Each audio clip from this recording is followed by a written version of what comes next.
이 시간 하나님께서 저희에게 주신 말씀은 요한일서 4장 14절로 16절까지의 말씀입니다. 4장 14절로 16절까지의 말씀을 저와 여러분이 함께 봉독하도록 하겠습니다. 14절부터 16절 함께 봉독하겠습니다. 시작. 그리고 우리는 아들을 세상의 구주로 보내신 것을 보았고 또한 그것을 증언합니다. 만일 누구든지 예수를 하나님의 아들이라고 고백하면 하나님께서 그 사람 안에 계시고 그 사람도 하나님 안에 있습니다. 우리는 우리를 위한 하나님의 사랑을 알고 또한 믿었습니다. 하나님은 사랑이십니다. 누구든지 그 사랑 안에 거하는 사람은 하나님 안에 있고 하나님도 그 사람 안에 계십니다. 아멘. The Practice of the Presence of God이라고 하는 유명한 책이 있습니다. 한국어로 번역이 된 책의 이름은 하나님의 임재연습이라는 책입니다. 이 책은 제목 그대로 로렌스라고 하는 형제가 40년 동안 하나님의 임재연습을 하면서 본인이 경험한 하나님에 관한 이야기를 기록해 놓은 책이라고 할 수 있습니다. 매일 매순간 성령과 동행하려고 하는 그의 열망, 그것은 잠자는 동안에도 계속되었기에 그는 꿈속에서조차도 주님과 끊임없이 대화하면서 영혼의 평화와 안식을 누릴 수 있었습니다. 이것은 신성한 단순함의 길이요, 또 진정 하늘에 속한 사람의 삶의 모습이라고 이야기할 수 있을 것입니다. 우리는 감각을 통하여 하나님의 임재를 느낄 수 없습니다. 왜냐하면 그분은 모든 감각을 초월하여 존재하는 분이시기 때문입니다. 우리 자신이 욕망과 죄책감에서 벗어나서 하나님께 집중할 때에 우리는 내 호흡보다 더 가까이 계신 그 하나님의 임재를 경험할 수 있는 것입니다. 이 시간에 우리는 성령의 신비적인 내주하심, Divine Dwellingness, 그리고 그분의 사랑에 관해서 함께 생각해 보기를 원합니다. 우리 14절, 15절 본문의 말씀을 먼저 한번 봉독하겠습니다. 시작. 그리고 우리는 아버지께서 아들을 세상의 구주로 보내신 것을 보았고 또한 그것을 증언합니다. 만일 누구든지 예수를 하나님의 아들이라고 고백하면 하나님께서 그 사람 안에 계시고 그 사람도 하나님 안에 있습니다. 아마 한국에서 오래 사셨던 분들은 시골에 한 수백 년 된 고목나무, 느티나무를 보신 적이 있으실 것입니다. 대개 그런 나무들은 가운데가 썩은 고목나무일 경우가 많습니다. 원래 인간은 그 영혼이 싱싱하고 푸르른 생명력으로 충만한 존재였습니다. 하지만 선악과를 따먹음으로 인간이 병이 들기 시작하더니 결국은 영혼이 썩은 고목나무처럼 죽어서 그 영혼 자체가 텅 비어버리게 되었습니다. 그리고 그 무의식 가장 깊은 곳에 텅 비어버린 바로 그 공간에 영혼의 불꽃이 타오르기 시작했습니다. 이것을 보통 영적 목마름이라고 이야기를 합니다. 그렇기 때문에 인간은 그가 소유한 학식이나 또는 부나 배경과 무관하게 모든 인간은 근본적으로 그 영혼 안에 타는 목마름을 느끼게 된 것입니다. 삶과 죽음 사이에서 고민하면서 하나님의 주변만을 맴돌며 방황하는 존재가 되었다라는 말씀입니다. 그런데 오늘 성경 말씀은 만일 누구든지 예수를 하나님의 아들이라고 고백하면 하나님께서 그 안에 계시고 그 사람도 하나님 안에 있다라고 약속을 하고 있습니다. 이게 무슨 의미일까요? 이 말씀은 내가 예수님을 그리스도로 하나님의 아들로 고백하는 순간에 놀랍게도 성령께서 위로부터 한 사람 한 사람 영혼 안에 강림하신다라고 하는 그러한 말씀입니다. 성경을 보게 되면 때로 하나님의 성령이 임하실 때에 때로는 비둘기같이 부드럽게, 때로는 바람같이 급하게, 때로는 불같이 뜨겁게 임하는 장면을 볼 수 있습니다. 우리는 이것을 성령 세례라고도 말하기도 하고 또는 거듭남이라고도 말하기도 하며 때로는 중생의 경험이다라고 표현하기도 합니다. 이때 내 안에 오신 성령님, 이 성령님은 결코 나를 떠나지 아니하시고 처음과 같이 이제로부터 영원토록 내 영혼 안에 임마누엘 하십니다. 여러분, 중생의 경험, 성령 세례의 경험은 오직 일생 단 한 번 있는 것입니다. 여러분, 어떻게 말구유처럼 더럽고 냄새나는 인간의 영혼 안에 하나님의 거룩한 성령이 머무실 수가 있을까요? 바로 그런 이유 때문에 우리는 이것을 신앙의 신비라고 이야기를 합니다. 사도 바울은 우리에게 이렇게 말합니다. 우리 로마서 8장 9절의 말씀을 함께 읽어보겠습니다. 시작. 그러나 하나님의 영이 여러분 안에 거하시면 여러분은 육신에 있지 않고 성령 안에 있습니다. 누구든지 그리스도의 영이 없으면 그리스도의 사람이 아닙니다.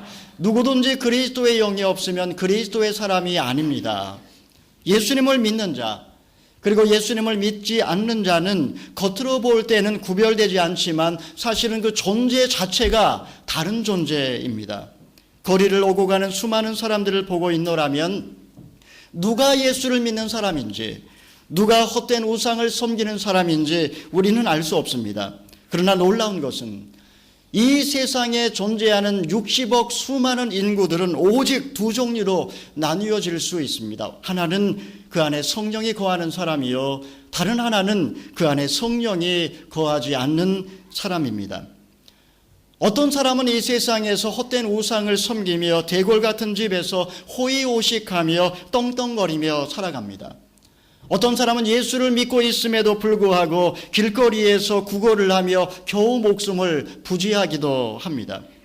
한 사람은 겉으로 볼 때에는 살아있는 자나 실상은 죽은 자요, 또 한 사람은 겉으로 볼 때 가련하고 불쌍하지만 사실은 그 안에 성령의 불꽃이 타오르고 있는 살아있는 자인 것입니다. 사랑하는 여러분, 그러면 우리가 언제 성령 세례를 받는 것일까요? 오늘 성경 본문은 우리가 예수님을 하나님의 아들로, 예수 그리스도를 메시아로 고백하는 그 순간에 성령께서 우리에게 오신다라고 약속을 하고 있습니다. 너무도 신비스럽게도 고목나무와 같은 내 영혼 가장 깊은 곳에 내가 예수님을 그리스도로 고백하는 그 순간에 임재하십니다. 그리고 그 순간에 우리는 전혀 새로운 존재로 다시 태어나는 것입니다. 바로 그런 이유 때문에 사도 바울은 우리가 예수님을 입술로 고백하는 그 순간에 이전 것은 지나갔으니 보라 새롭게 되었도다 라고 고백을 한 것입니다. 우리의 존재 자체가 우리가 느끼진 못하지만 전혀 새로운 피조물이 되었다라는 사실입니다. 그러므로 여러분, 지금은 내가 제대로 못 살아도, 내가 욕망의 노예가 되어 죄를 짓는다 할지라도, 아니 심지어 내가 예수님을 부인하고 주님을 떠난다 할지라도 처음과 같이 이제로부터 영원토록 성령은 나를 결코 떠나지 않으십니다. 그러므로 마지막 날 내 안에 계신 그분은 나팔 소리가 나매 나를 완성시켜서 영화롭게 하시고, 그리고 나를 재창조하셔서 승리의 날 나의 머리에 승리의 면류관을 안겨주실 것입니다. 그렇기 때문에 내 안에 계신 하나님의 성령으로 인하여 하나님의 희망 속에는 우리의 미래는 매우 건강하고 매우 긍정적이며 매우 영광스럽다라고 말하지 않을 수 없습니다. 사랑하는 성도 여러분, 우리 안에 하나님의 성령이 임재해 계십니다. 그러므로 내 안에 거하시는 성령과 친밀한 교제를 나누지 않으면서 우리가 영적으로 성숙해지는 것은 사실 불가능한 일입니다. 내 앞에 계신 하나님, 내 옆에 계신 하나님, 그리고 내 안에 계신 하나님, 그 하나님의 현존 안에 머무르면서 그분의 음성에 귀를 기울이고 나의 고통과 나의 생각과 나의 감정을 그분께 말씀드리면서 그분과 친밀한 교제를 나눌 때에 우리는 놀랍게도 너무나 깊은 영적 세계로 들어가게 되는 것입니다. 여러분, 그러나 이것이 처음부터 그렇게 쉽게 이루어지지는 않습니다. 우리가 사실 하나님의 임재를 연습하기 위하여 기도할 때에 가장 먼저 만나는 것은 하나님이 아니라 사실은 내 안에 가라앉아 있는 죄의 찌꺼기와 병든 자아상과 직면하게 됩니다. 그 결과 우리는 기도 가운데 수많은 잡념과 어두움으로 인해 기도에 집중하지 못하게 되고, 때로는 기도를 하지만 마치 벽에다가 대고 기도하는 것처럼 느껴지고, 때로는 그런 기도를 애쓰다가 결국은 포기해버리는 그런 때도 있습니다. 하지만 우리가 하나님이 멀리 계시지 않고 내 호흡보다 더 가까이 계시다라는 사실을 믿고 끊임없이 그분의 임재를 연습할 때에, 그리고 나의 시선을 그분께 집중할 때에, 호흡보다 더 가까이 계신 그분의 음성에 귀를 기울이며 살아갈 때에 놀랍게도 나의 영혼의 가장 깊은 곳에 머물러 계신 그분이 나에게 세미한 음성 가운데 말씀하기 시작합니다. 그리고 그 음성은 대개 나를 따뜻하게 맞아주시는 하나님의 음성이요, 양을 찾는 목자의 음성이요, 사랑하는 연인을 그리워하며 부르는 연인의 음성처럼 들립니다. 너는 두려워하지 말라. 내가 너를 구속하였고 너를 지명하여 불렀나니 너는 내 것이라. 내가 너를 보배롭고 존귀하게 여기노라. 이런 하나님의 따뜻한 음성이 들리기 시작합니다. 그 순간에 우리는 놀라운 하나님의 러브터치를, 하나님의 놀라운 사랑에 어루만져 주심을 경험하면서 그 사랑의 강물에 빠져버리게 됩니다. 이것이 바로 하나님의 은혜의 경험이라고 말할 수 있습니다. 사랑하는 성도 여러분, 어제는 용기를 갖고 출발했지만 오늘은 어려울 때가 있습니다. 그러나 바로 그때에 내 곁에 참으로 영혼의 친구가 있다면 그 어려움을 이겨낼 수 있지 않겠습니까? 오늘 우리 성가대에서도 주님께서 내 곁에 계시다라는 찬양을 해 주셨습니다. 저랑 전혀 의논하지 않고 찬양한 거지만 놀랍게 오늘 하나님께서는 하나님이 멀리 계시지 않고 바로 내 곁에 계시다라고 하나님께서 우리에게 말씀해 주셨습니다.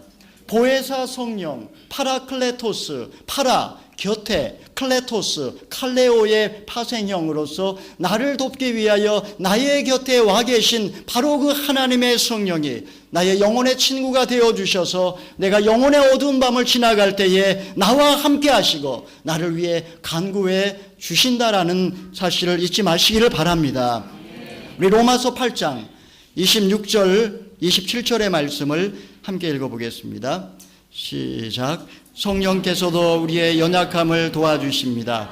우리는 마땅히 무엇을 기대해야 할지 알지 못하지만 오직 성령께서 친히 말로 할 수 없는 탄식으로 우리를 위해 간구하십니다.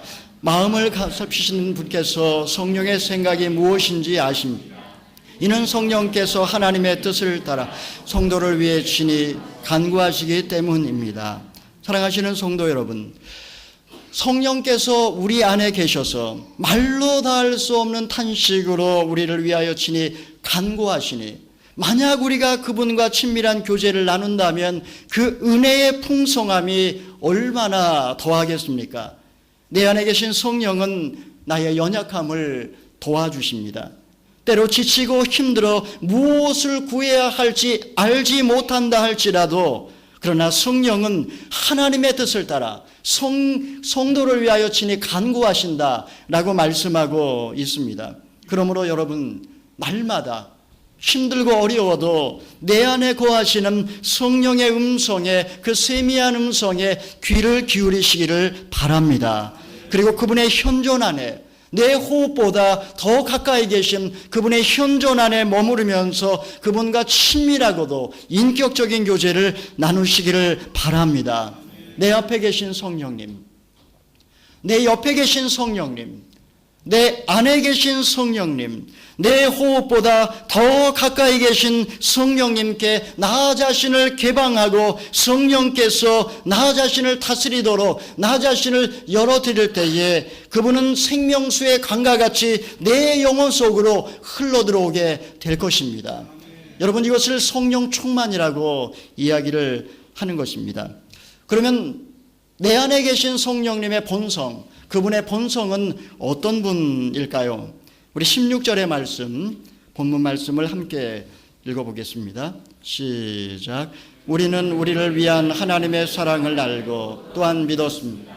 하나님은 사랑이십니다. 누구든지 그 사랑 안에 거하는 사람은 하나님 안에 있고 하나님도 그 사람 안에 있습니다.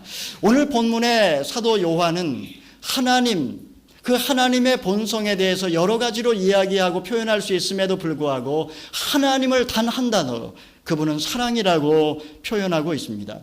여러분, 하나님은 절반은 사랑이시고 절반은 공의이신 분이 아니십니다. 하나님은 공의까지도 감싸는 사랑의 하나님이십니다. 우리가 구약 성경을 읽어보면 거기에는 주로 무서운 하나님으로 자신을 드러내고 계십니다. 그러나 하나님은 예수 그리스도를 통하여 아버지의 품에 있는 독생하신 예수 그리스도께서 하나님의 본성이, 하나님의 성품이 어떤 분이신지를 온전하게 나타내 주셨습니다.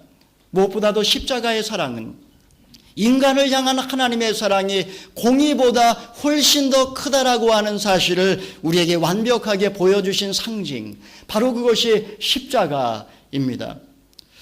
그런데 오늘날 너무나 많은 그리스도인들이 하나님에 대한 잘못된 이미지 때문에, 하나님에 대한 정확한 이미지를 모르기 때문에 하나님과 인격적이고도 친밀한 관계를 맺지 못하고 신앙생활을 오래 해도 형식적이고 냉랭한 관계에 머물러 있는 경향이 있습니다.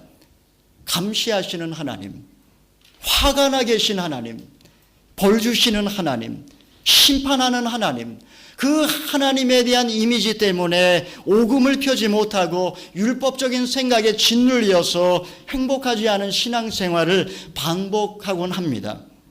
여러분, 이제 제가 재미있는 이야기를 하나 들려줄 겁니다. 잘 들어보면 그렇게 재미있진 않습니다. 그러나 잘 들어보시고 여기에 등장하는 하나님이 어떤 분이신지를 한번 상상해 보시기를 바랍니다. 하나님께서 이 세상을 아름답게 창조하셨습니다. 그런데 아담과 이브는 선악과를 따먹음으로써 죄를 범하고 말았습니다. 하나님은 상당히 화가 나셨습니다. 그래서 아담과 이브를 낙원에서 내어 쫓으셨습니다. 수천 년의 세월이 흐른 뒤 독생자 예수님께서 하나님께 나아가 말합니다. 아버지, 이제 저 아래에 있는 저 인간들을 용서해야 되지 않을까요?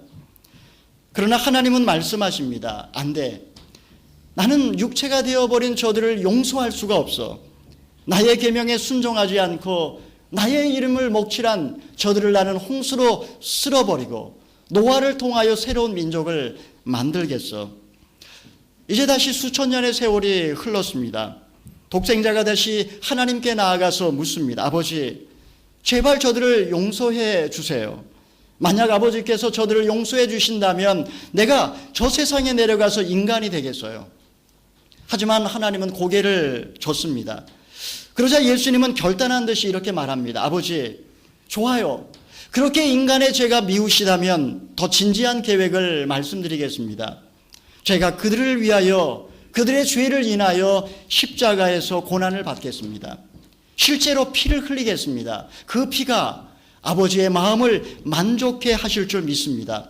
어떻게 생각하십니까?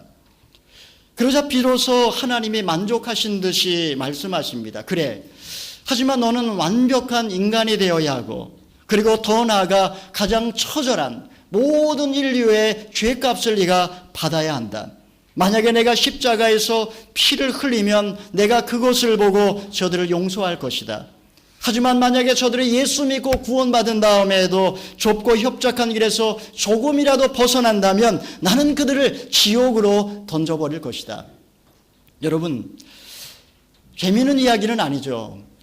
이 이야기를 듣고 여러분들 하나님에 대한 어떤 느낌이 드십니까? 이것이 진정한 하나님의 모습일까요? 이것은 제가 상상 속에서 만들어낸 이야기가 아닙니다. 이것은 오랫동안 교회가 진리로 믿어왔던 중세 신학자 안셀무스의 화해론 또는 만족설이라는 신학 이론을 제가 요약을 해놓은 것입니다. 과연 이것이 하나님에 대한 올바른 이미지일까요? 하지만 많은 사람들이, 저를 포함해서 너무나 많은 사람들이 하나님에 대한 그런 그릇되고 왜곡된 이미지를 갖고 살아갑니다. 사실 우리는 1:1 성경 공부를 하면서 하나님의 속성에 대해서 배울 때에 하나님의 속성은 반은 사랑이시고 절반은 공의라고 배웠습니다. 맞습니다. 하나님은 죄를 미워하시고 심판하시지만 죄인을 사랑하시는 참으로 좋은 하나님이십니다. 그렇기 때문에 우리를 사랑하시되 독생자를 아끼지 아니하시고 내어주신 사랑의 하나님, 그리고 우리가 그러나 죄를 범하는 그 순간에 너무나 슬퍼하시고 분노하시고 벌을 내리시는 공의의 하나님, 우리는 그 두 분을, 그 하나님이 같은 하나님이라고 믿습니다. 물론 우리는 이 하나님이 좋은 분이라고 믿고, 그리고 이 하나님을 믿고 우리는 영원한 생명을 얻습니다. 하지만 시간이 지나고, 그리고 첫사랑이 식어지면서 이 기쁨이 사라지는 어느 순간에 나의 신앙이 맹맹해지고 그 첫사랑이 식어버리는 어떤 순간에 나의 힘으로 도저히 거룩하게 살 수 없다라는 사실을 깨닫게 될 때에 우리는 비로소 절망하지 않을 수 없습니다. 오호라 나는 곤고한 사람이로다. 이 사망의 몸에서 누가 나를 건져내랴. 그 순간에 우리는 신앙 안에서조차도 나 자신이 얼마나 비참하고 얼마나 소망 없으며 얼마나 쓸모없는 인간인지를 발견하게 됩니다. 그리고 그때부터 우리는 신앙생활 하면서도 하나님이 두렵고 하나님 앞에 제대로 살지 못하는 것 때문에 늘 눈치 보면서 신앙의 기쁨을 잃어버리고 그렇게 살아가는 것입니다. 문제가 무엇일까요? 바로 하나님의 이미지가 문제가 된 것입니다. 하나님에 대한 잘못된 이미지가 하나님과 나 사이를 가로막는 장애물이 되고 만 것입니다. 내가 하나님 앞에 바르게 살지 못할 때에 하나님은 나에 대해서 마음이 불편하신 것 같습니다. 하나님은 더 이상 나를 따뜻하게 대하지 않는 것 같습니다. 아무리 하나님께 기도해도 하나님은 나에 대하여 차갑게 대하시는 느낌을 받습니다. 심지어는 내 삶 속에 고난이 다가올 때에 하나님은 나를 저주하시고 나를 심판하시는 하나님처럼 느껴집니다. 사실 우리는 지금까지 신앙생활 하면서 이렇게 잘못된 왜곡된 하나님의 이미지를 끊임없이 학습하면서 주님과 따뜻하고도 친밀한 관계를 맺어오지 못했다라고 말할 수 있습니다. 여러분 기억하십시오. 하나님은 아수라 백작이 아닙니다. 하나님은 절반은 공의이시고 절반은 사랑이신 그런 하나님이 아니란 말입니다. 하나님은 조울증 환자는 더더욱 아닙니다. 나를 사랑한다라고 고백했다가 그야말로 아직도 상고가 먼데 그 탄려와 목을 안고 입을 맞추는 아버지의 사랑을 이야기했다가 조금 지나면 싸늘하게 돌변해서 냉담해지고 내게 화를 내고 나를 심판하는 그런 변덕쟁이가 아니란 말입니다. 결국 이런 잘못된 하나님에 대한 이미지는 나로 하여금 결국 신앙 안에서 욕망과 죄책감의 노예로 살아버리게 만듭니다.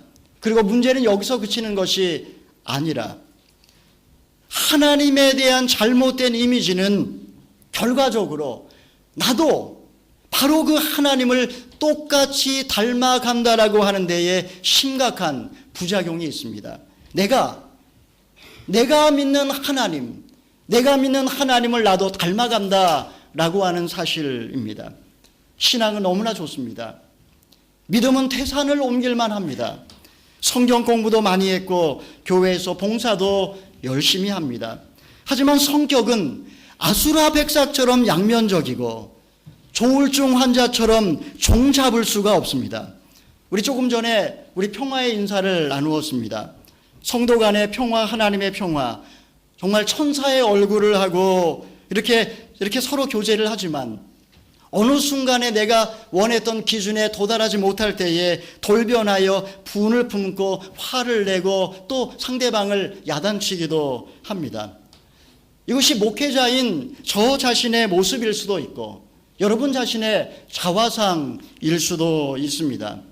잘할 때는 교만해지고 못할 때는 절망의 구덩이로 곤두박질을 칩니다. 자신에 대해서는 관대하고 다른 사람에 대해서는 철저합니다.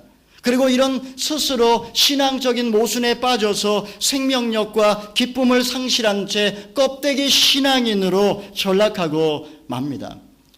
사랑하는 성도 여러분, 하나님은 공의까지도 감싸는 사랑의 본체이십니다.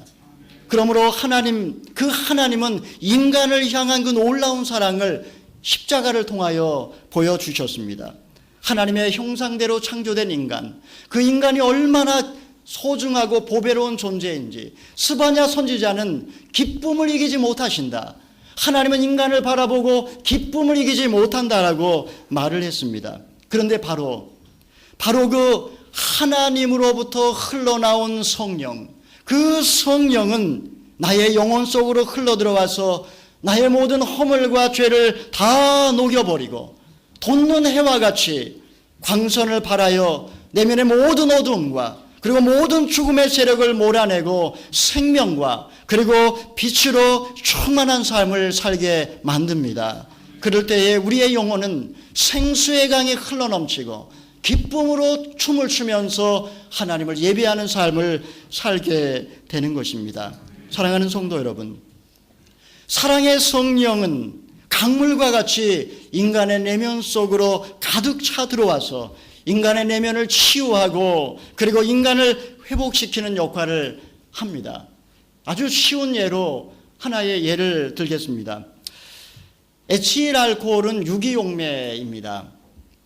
그러므로 유기화합물이 에틸알코올에 들어가면 이 유기화합물은 H2O가 됩니다. 이해가 되시죠? 한국어가 어려워서 잘 이해를 못 하시는 것 같아요. 영어로 제가 해드릴게요. 에틸알코올은 오가닉 솔벤트입니다. 근데 이 오가닉 컴파운드가 이 에틸알코올에 들어가면 오가닉 컴파운드가 H2O가 된다는 말입니다. 사실 제가 이거 찾느냐고 한참 걸렸습니다. 저도 영어가 딸려서 좀 더 쉽게 우리의 수준에 맞게 다시 설명을 드리겠습니다. 그러니까 유기화합물, 고기, 우리 소고기를 먹잖아요. 여기 소고기가 싸니까 소고기가 유기화합물입니다. 소고기를 먹고 에틸알코올은 술입니다. 소고기를 먹고 술을 먹으면 이 모든 소고기, 유기화합물 소고기가 H2O, 물이 된다. 이제 이해가 되시죠? 예. 너무 쉽게 이해가 된 것 같아요. 맞습니다. 그러니까 우리의 뇌도 이게 유기화합물입니다. 그래서 술을 많이 먹게 되면 뇌 손상을 가져온다라는 말입니다. 그래서 뇌과학자들의 말에 의하면 대뇌는 신피질과 구피질과 고피질 3층 구조로 되어 있다라고 이야기를 합니다. 혹시 여기 이거 전공하신 분 있으면 죄송합니다. 이렇게 구성되어져 있는데 술을 많이 먹게 되면 이 에틸알코올이 신피질을 녹이고 그 밑에 동물적 본성의 지배를 받는 구피질이 활성화가 되면서 술을 많이 먹게 되면 원숭이처럼 춤을 추고 돼지처럼 지저분해지고 개처럼 사나워지고 독사처럼 눈이 매서워집니다. 여러분 전혀 안 마셔보셨죠? 저만 마셔봤단 말입니까? 여러분 술 마셔보세요. 이렇게 됩니다. 근데 제가 이 비유를 드는 이유는 본체가 사랑이신 하나님으로부터 흘러나온 성령, 이 성령은 강물과 같이 인간의 영혼 속으로 스며들어와 에틸알코올 같은 역할을 한단 말입니다. 녹여버립니다. 뭘 녹일까요? 인간 안에 무의식 속에 남아있는 수많은 죄의 찌꺼기가 사실은 찌꺼기처럼 그 무의식 안에 가라앉아 있습니다. 성장 과정에서 경험한 죄의 상처와 실패의 경험들입니다. 우리는 이것들을 가슴속 깊이 묻어두면, 겹겹이 쌓아서 묻어두면 세월이 흐르면 자연히 잊혀질 것이라고 생각을 합니다. 세월이 약이겠지요. 사랑의 슬픔도 상처의 아픔도 세월이 흐르면 다 잊혀질 것이라고 노래를 합니다. 그러나 여러분, 이런 것들은 사실은 그냥 잊혀지는 게 아닙니다. 이거는 그것 자체가 에너지 덩어리이기 때문에 시간이 흐를수록 속에서 썩어서 독을 뿜어내기 시작합니다. 그래서 어느 순간에 전혀 알 수 없게 내면에 알 수 없는 우울감과 절망감과 두려움과 분노와 미움과 비교의식과 열등감이 속에서 부글부글 끓어올 때가 있습니다. 이유를 모릅니다. 이런 것들은 사실은 무엇이 깊은 곳에 억압되어 있다가 중년이 지나면서 압력을 이기지 못하고 결정적인 순간에 뻥뻥 터지면서 많은 문제를 일으키기 시작합니다. 여성들은 우울증에 빠져버립니다. 남성들은 사춘기에 외도를 시작할 때가 바로 이때입니다. 결과적으로 그동안에 소중하게 갖고 나왔던 모든 관계가 다 엉망이 되어버리고 마는 것, 바로 그것이 우리의 영혼 안에 찌꺼기로 남아있는 그 실패의 경험들과 죄의 상처들이 바로 그 원인을 제공한다라는 것입니다. 그런데 하나님으로부터 흘러나오는 사랑의 성령은 우리의 영혼 안으로 스며들어서 그 모든 찌꺼기를 녹이는 용매 역할을 한다라는 것입니다. 우리의 영혼 깊은 곳으로 들어오신 성령은 모든 무의식 세계 속에 찌꺼기를 안고 녹이기 시작하는 역할을 합니다. 참으로 신비롭습니다. 그렇기 때문에 이 사랑을 경험한 사람은 내면이 점점 건강해집니다. 성령 안에서 이 하나님의 사랑을 경험할 때에 모든 죄의 상처와 모든 실패의 경험이 치유되고 하나님의 형상은 회복되며 우리 안에 그리스도의 장성한 분량이 날마다 자라가게 되는 것, 바로 그것이 바로 그 성령의 터치, 그 성령의 어루만지심, 그 성령의 끌어안아 주시는 놀라운 바로 그 사랑의 경험, 그것이 바로 우리를 치유하는 역사를 한다라는 것입니다. 사랑하는 성도 여러분, 성령은 하나님의 가슴에서 흘러나오는 사랑의 강물입니다. 지금 그분은 내 안에 와 계시고, 그리고 그분은 말로 닿을 수 없는 탄식으로 나를 위하여 친히 아버지의 뜻을 따라 기도하고 계십니다. 그렇기 때문에 내가 그분에게 나 자신을 개방하고 내 호흡보다 더 가까이 계신 그분의 임재 속으로 내가 들어갈 때에 나는 그분 안에서 놀라운 신앙의 신비를 체험하는 줄 믿으시기를 바랍니다. 바로 이것이 사랑의 경험입니다. 우리 모두 다 이 사랑의 강물 안으로 뛰어들어가서 생명수를 마음껏 마시는 저와 여러분이 되시기를 주님의 이름으로 축원합니다. 아멘. 우리 시간에 한번 찬양을 한 뒤에 함께 통성으로 기도하기를 원합니다. 목마른 내 영혼 주가 이미 허락한 이 찬양하고 함께 기도하겠습니다.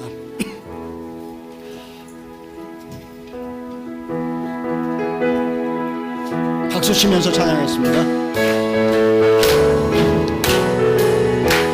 목마른 내 영혼 주가 이미 허락한 위한 영생수 주가 갈망합니다. 이 약속 따라서 인선한 구하오니 오실려 내기로 원석이라 주소서. 예수의 사랑 예수의 사랑 바다 무게같이 내게 임하니 영광의 물결에 온전히 쌓여서 내 영혼의 기쁨 알려 먹도다. 내게 약속한 내내 주시려 내게 저물을 건너편에 떠올라 그 귀한 빛조가 내게 밝히버리니 다 힘을 다하여 주께 감사합니다. 예수의 사랑 예수의 사랑 바람을 끝같이 내게 임하니 영광의 빛결에 온전히 쌓여서 내 영혼의 기쁨 알려 넘겨라. 내의 소장빛 지금 훌쩍 뛰는 구원의 큰 강물 흘러차고 넘쳐서 주가 보낼 때 모두 씻어버리니 나 지금 은혜를 충만하게 바란대. 예수의 사랑 예수의 사랑 바람 물결같이 내게 임하니 영광의 빛결에 온전히 쌓여서 내 영혼의 기쁨 알려 넘쳐라. 차고 넘치는 주의 은혜의 물결 작은 인가와 내게 만족하오리.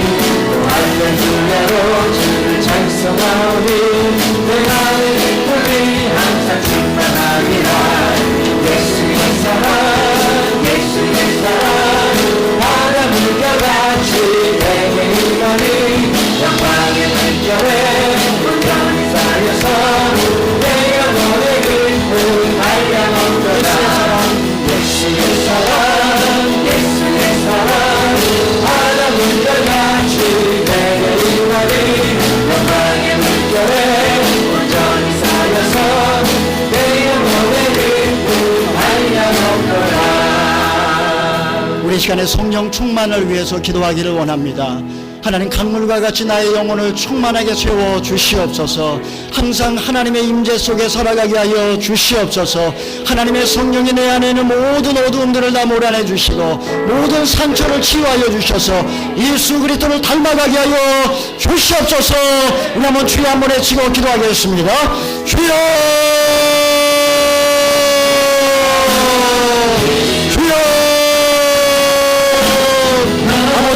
이 시간에 기도하며 간구하오니 하나님의 성령의 이 시간에 모든 성도들 영혼 연결하여 주시옵소서. 하나님의 가슴에서 흘러나오는 사랑의 강물이 하나님 아버지와 우리의 모든 영혼을 한 사람 한 사람을 강물과 같이 충만하게 채워주시옵소서. 강물마다 하나님의 임재 속에 살아가게 하여 주시옵소서.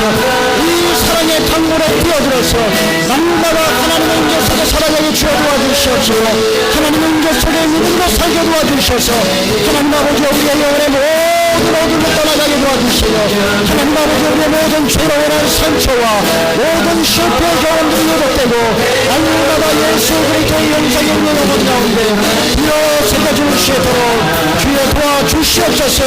하나님 아버지 이 모든 오늘의 교회 성도들을 하나님의 성령 충만하게 도와주시고 날마다 성령의 임재 가운데 믿음으로 살아갈 수 있도록 오 하나님 아버지여 도와주시고 하나님 아버지의 예수 그리스도의 형상이 우리 영혼을 회복되게 도와주시고 예수 그리스도의 장사한 전장으로 살아갈 수 있도록 하나님 아버지여 도와주시옵소서. 역사하여 주시옵소서. 하나님 아버지, 하나님의 가슴에서 흘러나오는 사랑의 강물 성령, 그 성령이 우리 가운데 오셔서 말로 닿을 수 없는 탄식으로 우리를 위하시니 간구하심을 믿습니다. 하나님은 성령의 임재의식 속에 살게 하여 주시옵소서. 날마다 성령의 음성에 귀를 기울이게 하여 주시옵시고 성령과 동행하는 삶을 살아갈 수 있도록 주여 도와주시옵소서.